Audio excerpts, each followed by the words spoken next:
Assalamu alaikum dear student. Welcome back to another important video and welcome back to the VN Academy. Dear student, जैसा कि आप लोग जानते हैं हम फर्स्ट ईयर बायोलॉजी का चैप्टर नंबर 4 डिस्कस कर रहे हैं, सेल को डिस्कस कर रहे हैं। Cell is the structural and the functional unit of life होता है। सेल क्या होता है? किसी भी ऑर्गेनिज्म का, किसी भी जानदार का बुनियादी यूनिट होता है, बुनियादी इकाई होती है।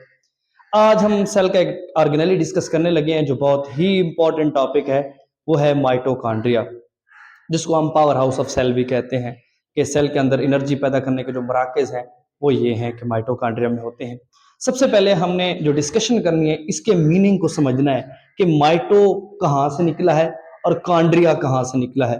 लफ्ज जो माइटो है बेटा, ये माइटोस से निकला है, ठीक है, जिसका मीनिंग है थ्रेड, धागानुमा साख्त, ठीक है। इसके लिए जो कॉन्ड्रिया है ये ग्रेन्यूल मतलब दानेदार साख्तें हैं। तो हम कह सकते हैं कि माइटोकॉन्ड्रिया जो होते हैं ये डबल मेम्ब्रेन बाउंडेड ऑर्गेनेली होते हैं। मतलब एक मेम्ब्रेन नहीं, ये डबल दो मेम्ब्रेन में लिपटे हुए ऑर्गेनेली होते हैं। क्या होते हैं? जिनका स्ट्रक्चर जो होता है वो ग्रेनुलर होता है। प्रेजेंट होते हैं यूकैरियोटिक सेल, जो कि सिर्फ यूकैरियोट्स में पाए जाते हैं। इसकी डेफिनेशन ये है कि mitochondria are the double membrane bounded granular structure, ठीक है, जो कि प्रेजेंट होते हैं ओनली सिर्फ यूकैरियोटिक सेल में, ठीक है। प्रोकैरियोटिक सेल में जो माइटोकॉन्ड्रिया होता है वो मौजूद नहीं होता, जो कि मैंने प्रीवियस वीडियो में बताया हुआ है। उसके बाद क्या है बेटा? ये साइटोप्लाज्मिक ऑर्गेनेली है। साइटोप्लाज्मिक ऑर्गेनेली क्यों है? क्योंकि ये जो ऑर्गेनेलीज जितने भी हैं, राइबोसोम्स है, पड़ा गोल्गी बॉडीज है, माइटोकॉन्ड्रिया है, ये साइटोप्लाज्म में तैर रहे होते हैं, ठीक है। इसलिए हम इसको साइटोप्लाज्मिक ऑर्गेनेली कहते हैं। और ये एब्सेंट होता है किसमें? जो माइटोकॉन्ड्रिया है ये एब्सेंट होता है प्रोकैरियोटिक सेल में। इसके अलावा ये जो मौजूद होता है किसमें पाया जाता है? बैक्टीरिया में, ब्लू ग्रीन एल्गी हो गए सारे, इसमें ये माइटोकॉन्ड्रिया मौजूद होता है। जब हम बेटा इसकी कंपोजिशन पे बात करते हैं कि ये माइटोकॉन्ड्रिया है ये किस चीज से मिलकर बना है, तो ये प्रोटीन से भी मिलकर बना है। इसमें लिपिड्स भी मौजूद होते हैं, इसमें डिफरेंट तरह के आरएनए और डीएनए भी मौजूद होता है, ठीक है। Due to the presence of ribosomes DNA they are also known as self replicating organelle. क्योंकि इसके अंदर राइबोसोम्स की मौजूदगी की वजह से ये सेल्फ रेप्लिकेटिंग ऑर्गेनेली अपने तरह के दूसरे ऑर्गेनेलीज क्या करता है? ये बना लेता है, इसलिए हम इसको सेल्फ रेप्लिकेटिंग ऑर्गेनेली भी कहते हैं। फंक्शन की बात करते हैं बेटा, इसके सबसे पहले हम इसके स्ट्रक्चर पे बात करते हैं। आपको पहले बताया था कि माइटोकॉन्ड्रिया की वाहिद जो होती है वो माइटोकॉन्ड्रियान होती है, जो कि सिर्फ यूकैरियोट्स में पाई जाती है। सिंपल सा इसका स्ट्रक्चर है बेटा, आउटर मेम्ब्रेन है और इनर मेम्ब्रेन है। आउटर मेम्ब्रेन जो होती है माइटोकॉन्ड्रिया की, ये बाहर वाली जो मैंने आपको बनाई हुई है ब्लैक कलर की, ठीक है, ये बहुत क्या होती है बेटा? स्मूथ होती है। इसके बरक्स जो इनर मेम्ब्रेन होती है, जो इनर मेम्ब्रेन है रेड कलर वाली, ठीक है, ये क्या है? स्मूथ नहीं है। इसमें बहुत सारी इनफोल्डिंग मौजूद है। ये देखें, ये जो इनफोल्डिंग है बेटा, इनको हम क्रिस्टी का नाम देते हैं। अब mitochondria is bounded by two membrane.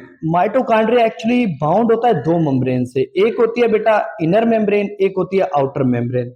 ये हमारे पास क्या है? आउटर मेम्ब्रेन है। ये जो बाहर वाली है ये वाली, ये आउटर मेम्ब्रेन है, ठीक है। आउटर मेम्ब्रेन क्या है बेटा? बिल्कुल स्मूथ है पड़ी। इनर मेम्ब्रेन जो होती है बेटा, inner membrane is highly folded inward and these infold are called cristae. अब ये जो हमारे पास इनर मेम्ब्रेन है ये देखें बेटा, ये क्या है? हाईली इनफोल्डेड है, हाईली फोल्डेड है। किसमें? Inward and infold are called cristae. इनको हम, इन स्ट्रक्चर्स को हम क्रिस्टी का नाम देते हैं, ठीक है। इसके अलावा माइटोकॉन्ड्रिया के पास अपना क्या मौजूद होता है? डीएनए मौजूद होता है और इसके अंदर डिफरेंट तरह के एंजाइम्स भी पाए जाते हैं। इसके अलावा इसमें राइबोसोम्स भी पाए जाते हैं माइटोकॉन्ड्रिया के अंदर। और ये वाली जो जगह है इनको हम मैट्रिक्स का नाम देते हैं।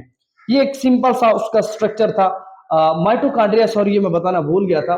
केल्कर ने इन 1850 में ये क्या कहते हैं माइटोकॉन्ड्रिया की साथ की उसको डिस्कवर किया था। यहाँ पे मैं अंडरलाइन कर देता हूँ कि 1850 में एक साइंटिस्ट है केल्कर, उसने क्या किया था? इसको डिस्कवर किया था। बेटा अब हम इसके फंक्शंस पे बात करते हैं कि माइटोकॉन्ड्रिया का फंक्शंस क्या है। क्या है? Mitochondria involve in the cellular respiration में इन्वॉल्व होता है। सेलुलर रेस्पिरेशन में क्या होता है बेटा? जो फूड होती है उसकी क्या होती है बेटा? ब्रेक डाउन होती है फूड की। Food is broken down into simple, food के मॉलिक्यूल को सिंपल सब्सटेंसेस में क्या किया जाता है? ब्रेक कर दिया जाता है। सिंपल सब्सटेंसेस में क्या किया जाता है? ब्रेक किया जाता है। और जो एनर्जी होती है उसको स्टोर कर लिया जाता है। जितनी भी एनर्जी होती है उसको क्या कर लिया जाता है बेटा? स्टोर किया जाता है और released as the form of ATP. फिर एटीपी की फॉर्म में वो क्या कर ली जाती है? वहां से रिलीज कर ली जाती है। ये उसका एक फंक्शन है। Cell is use this energy for various activity. अब ये जो एटीपी एनर्जी होता है सेल डिफरेंट तरह के जो फंक्शंस काम कर रहा होता है उसके लिए यूज करता है। वो डिफरेंट तरह के फंक्शंस कौन से हो सकते हैं बेटा?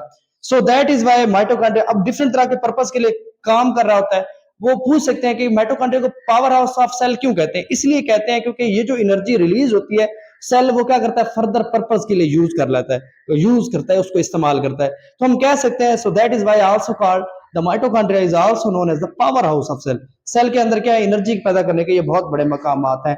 वो कौन से वो हैं बड़े डिफरेंट तरह की बेटा मेटाबॉलिक एक्टिविटीज होती हैं। वो मेटाबॉलिक एक्टिविटीज कौन सी होती हैं बेटा? वो क्रीब्स साइकिल भी हो सकती है। उसके अलावा बेटा डिफरेंट तरह के मेटाबॉलिज्म एरोबिक रेस्पिरेशन हो जाती है। डिफरेंट तरह के जो प्रोसेस हैं वो इसके अंदर हो रहे होते हैं।